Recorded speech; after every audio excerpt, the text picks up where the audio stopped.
What is one thing you regret about your teenage years? I didn't take care of my teeth very well. I had to pay a stupid amount of money to get them fixed. Underrated comment. And it's not just the money, it's the many hours spent on that torture chair. And the pain leading up to it, and after it. Treat your teeth like they're worth a fortune or you'll end up paying a fortune. Not being organized in school. I was smart but lazy. I didn't like schedules and didn't bother with deadlines. These all added up and haunted me in university. Still comes back in adulthood. Having good habits and routines really help. This to a T. If I had a routine and stuck to it, my grades would have been consistently better and I wouldn't have hated myself when I pulled several all-nighters a semester to finish papers I could have worked on throughout the semester.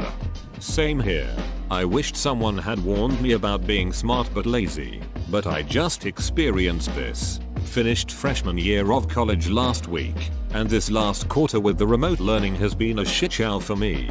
The whole year has been a struggle learning to manage classes that are actually hard and require work, but I feel like I can do better next year. Hopefully it's not all online. Not involving myself more. I never went on school trips. I didn't go to prom.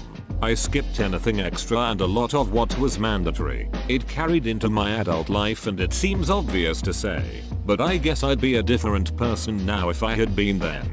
I'd waited my whole life for my senior year of high school.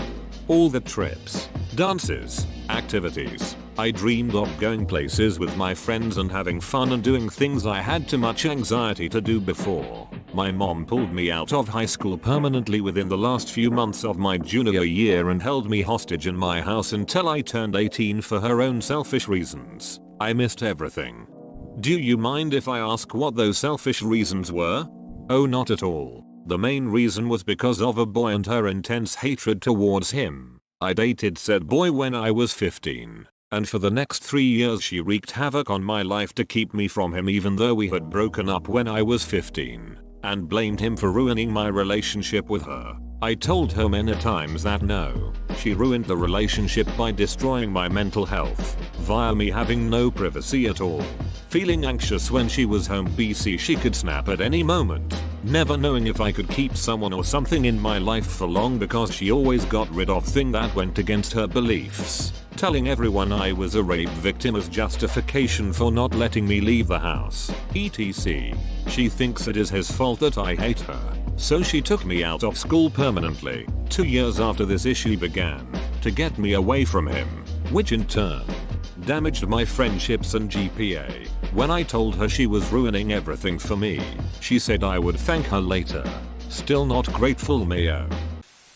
Letting everyone take advantage of me. I was a spineless kid. I feel this one. I'm too much of a people pleaser. It sucked. The good thing is that I've hardened up after dealing with too much BS. Stressing over what is not even my situation. I've become more aware but sometimes I still don't realize it until my boyfriend points it out. Same here. You are not alone. Sorry for that. Kids can be as manipulative and cruel as adults. Getting fat, not socializing, in or out of school. I'm now 25, fat and struggle to talk to people. Edit. I just want to thank everyone who has been commenting here. It really means a lot to me. It's okay bro. It's never too late to build social skills. Just take baby steps and do one small thing that makes you uncomfortable every day. Like small talk with someone in line at the coffee shop or complimenting the guy's tattoo at the cash register. It may be awkward at first, but before you know it you'll be a lot more comfortable in social situations. That's actually pretty good advice. Thanks. I've also started playing D&D, which is kinda jumping in the deep end, but it definitely helps. Our DM gets us to roleplay what we say to intimidate, persuade people, so I'm getting a lot of practice with that. Hey yeah, that's awesome. Social anxiety is a BCH because our brains literally make us think our lives are threatened when you're doing something relatively basic like ordering a sandwich at Subway. Believe me, I've been there. But you just have to realize that you're not gonna die if you stumble or stutter. We all do it, and that it is possible to get better. Good luck. Starting to smoke. Started when I was 12. I'm extremely nicotine addicted now. Wish I never started to smoke. I know I'm not telling you anything you don't already know, but after 17 years I quit smoking. I made a bunch of attempts, but this last time it stuck and I'm almost at a year with no nicotine. Edit. This is the easiest $3,000 I've ever saved. Congratulations and good job. I spent so much time waiting for something to happen. Like sitting on some steps outside of a house waiting for something to happen. Hanging out with people I did not really like waiting for something to happen. I feel like so much time was wasted waiting for something to happen, instead of doing something or making things happen.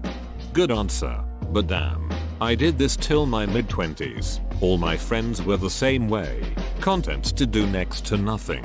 We had each other, and it was actually pretty great. But I was lonely. I could be in a room full of my best friends and feel incredibly lonely. Now, I agree with the thought that you shouldn't feel obligated to be in a couple, that you should be happy with yourself, that you don't need a romantic relationship to be happy, but that was what was missing in my life, and what I wanted to change about it. I started asking my friends for referrals, which was tough because most of them were single guys just like me, who went to a sausage fest college. We just didn't know many women. At all. Anyway. 5 years, 2 fairly crazy relationships, and a lot of bad online matchmaking dates. I finally got a referral that ended up working out. I'm now happily married with 2 kids. To anyone reading, it's worth it. Reaching out, expanding your boundaries. It's hard. I'm glossing over years of depression, setbacks, and heartache. But I'm glossing over it because I can. It's nothing compared to how happy I've become. It was agony to go through it, but it's nothing now. Well, not nothing. I appreciate my wife life now because of the things I went through. My point is, it's worth it.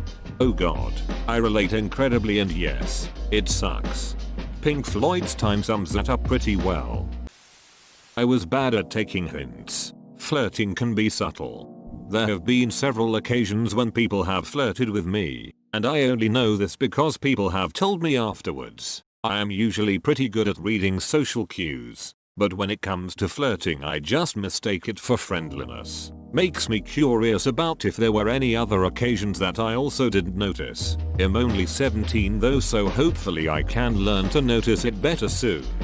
It's funny cause usually I am the very opposite of this. I usually take everything as flirting, and can tell if it's only a friendly approach or something more. I'm this way too, and I hate it. When I was 16, I dated a guy who was 24. I knew then it was fairly creepy, but when I think about it now, I seriously cringe. Thankfully I had enough brains to not have sex with him. Good thing you stopped it. I had a friend who was in the same spot as you were and it was hard for her to even talk about it. I started dating a 25-year-old dude at age 14. He left his wife for me. I posted a ton of age can't stop love memes on MySpace. We got engaged. It was so weird because he also wanted me to date kids my age so didn't miss out. I also would have boyfriends or girlfriends my age and think it was totally normal to not tell them about my real relationship. I left him when I was 16 because I honestly was outgrowing him. I'm 27 now and look back at that time with just astonishment. I was the only child of a single mother just raging with alcoholism, and some prick disillusioned himself into thinking he was helping me when really he was just taking advantage of an abused and neglected child. If I met him again in public I would have quite a few choice words. OMG, I did this in high school too. It was that whole thing where he's like, "You're so mature for your age," and everything. Looking back on that years later, I was like, whoa, he was really gross. That I never confessed my feelings for this girl until our late 20s. But the story has a happy ending, right? Yep, together for 12 years, married for 5, still the only one I ever loved, colon. Congratulations, very happy for you and just a very cute outcome. Not paying attention in school.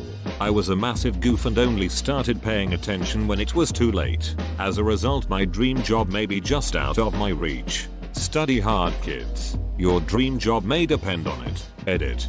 Dream job is to be a pilot. Good message. hear lots about schooling not being the be all or end all, but this shows that you shouldn't let opportunities like that pass by. Keep working, my man. You can still get it. I see it like this. You're in school for a reason. It's your time you're in there, so you might as well make the most of it. Find friends. Find hobbies and study hard. I understand that certain subjects may not be relevant to what you want to do, but sometimes life happens. Your dream job changes and it doesn't hurt to have those qualifications. But it does hurt to not have them. In regards to my dream job, there is a age limit I'm quickly approaching and I still have a lot to get done, but I'm trying. Cheers though, D. So true. I always told myself that I would forget it in a few years. So why even learn it? Turns out that's not really true. And even if it were, it would still help me to have graduated from a better university. If you're reading this and still in school, please try your hardest not to make the same mistake I did. The amount of time I spend caring about what others thought of me. I wish I cared a little more about what people thought of me. All through high school, I lived in my little own world with my friends. As soon as I started to branch out and care about what others thought of me, I started taking better care of myself. I got into shape, took care of my skin, and started a few hobbies in college to make myself cooler, which ultimately led to becoming true lifelong passions. Caring about what others thought led to self-care and confidence. Everything's good now, but I could have had a few more years of this in high school. A perspective that people usually don't have the balls to say. Nice. I'm glad someone finally said it like this. This was a major turning point in my life. Except it was with fashion. I never really cared what I wore. I figured a person's character was more important and couldn't be deciphered through fashion choices. And I'm not supposed to care what people think of me anyway. Why bother getting nice clothes or ever dressing up? Right? Brown pants and a hoodie daily. When I started caring a little more about my outfit, I found making friends was easier. It's like a little code that shows you live a specific lifestyle, or that you understand the social norms of your peers. It helps with girls, helps with friends, and ultimately I am dressing up for me still. It's not about others, but I dress up because it helps me fit in. Honestly, there's a lot that I regret. I wish I could have been more social. I isolated myself from people in high school and didn't make many friends because it was a new school and I was basically an outcast. And those who were so-called friends did things that I would have never been able to because of the household I lived in. Controlling stepdad who was a cop. I never got to experience high school life unlike many of the people I knew. They partied, smoked, and drank, and I was that straight edge kid. I took pride in it, but now I hate that I missed out on a great deal of my teenage fun because of the strictness I lived in. Also not taking the chance with girls because I was antisocial and didn't know how to talk to girls. I kept to myself and played games all the time. Experiencing new things as a teen will make a bigger impact when getting old.